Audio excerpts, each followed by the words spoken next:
Mes salutations dans vos demeures, j'espère que vous vous portez bien. Aujourd'hui, nous allons parler de l'impact de la familiarité sur nos relations. Alors, dans un premier temps, nous allons donner des circonstances dans lesquelles la familiarité peut nous être préjudiciable. Et dans un second temps, nous allons prodiguer quelques conseils ou du moins faire quelques suggestions pour pallier à cela. Alors, le premier endroit où trop de familiarité peut donner des conséquences préjudiciable est d'abord le lieu de travail. Sur le lieu de travail, en réalité, il n'y a pas à être ami où on vient raconter, par exemple, ce qu'on a fait de son week-end. Ou non, le lieu de travail, on a des collègues là-bas, on n'a pas des amis a priori là-bas. Donc, on fait ce qu'on a à faire et on rentre chez soi. Parce qu'à partir du moment où vous mélangez vie professionnelle et vie personnelle au boulot, c'est-à-dire sur votre lieu de travail, le respect déserte les lieux. Et plus tard, l'on pourrait retourner cela contre vous. Et donc, sur le lieu de travail, si ce n'est pas professionnel, dans la mesure de notre possible, évitons de parler de notre vie personnelle. Le deuxième lieu qu'il me plaît de développer dans cette vidéo est dans la belle famille. Oui, dans la belle famille, même si notre belle famille est gentille ou pas compliquée comme cela puisse paraître, il faut savoir raison garder et ne pas vouloir faire trop ami avec la belle famille, que ce soit la belle-sœur, le beau-frère ou la belle-mère ou le beau-père.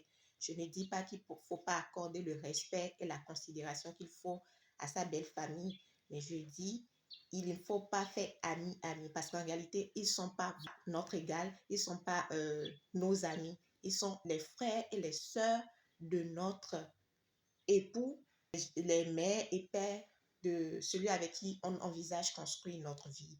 Et pour cette raison, il faut vraiment qu'on évite trop de familiarité dans un cercle pareil. Oui, si vous êtes dans votre famille, c'est un peu plus facile. Vous pouvez faire presque ce que vous voulez parce que c'est votre sang, c'est votre famille. Je peux venir chez moi, dans ma famille maintenant, et mettre les pieds sur la table et puis sans complexe. Mais quand on va dans la belle famille, il faut savoir raison garder. Le respect qui est dû à la belle famille, il faut le donner, mais pas trop de familiarité. Cela évite les problèmes à long terme. Ensuite, le troisième aspect que je voudrais développer, c'est les réseaux sociaux. On remarque, ou du moins j'en ai été victime, quelqu'un vous fait une demande d'amis, vous acceptez, et la personne vous écrit coucou, et attend que vous répondez bonjour ou bonsoir, et après, comment tu vas?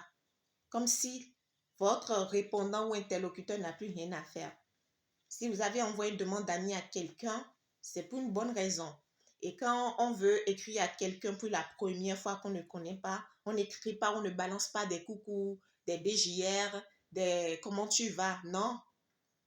Bonjour monsieur, bonjour madame, je suis tant, j'aimerais. Et on va à l'essentiel. Là, la personne sait pourquoi vous lui écrivez et aura du plaisir à vous répondre. Mais balancer un coucou et maintenant, attendre que la personne vous réponde avant de continuer la conversation de nos jours, je ne suis pas sûre que ça soit vraiment possible pour des personnes qui sont vraiment occupées ou qui sont trop concentrées sur leur vie.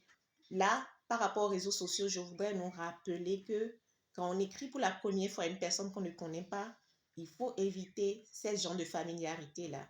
Éviter d'abréger ce qu'on écrit, écrit correctement. Écrit correctement. Coucou, non, c'est pas correct. Bonjour monsieur, bonjour madame, bonjour tata, bonjour tonton. Je suis tonton et on se présente. Ce sont là trois exemples basiques que je viens de donner. Il y a plein d'autres exemples que vous connaissez certainement. Et en somme, ce que je voudrais dire dans cette vidéo, c'est que trop de familiarité conduit au manque de respect. Trop de familiarité conduit au manque de respect. Donc, il faut être équilibré. Il faut qu'on apprenne à faire l'équilibre. Ce sera tout pour aujourd'hui. Merci de m'avoir suivi. Prenez le rendez-vous pour la prochaine fois. Shalom et que les bénédictions soient. Bisous.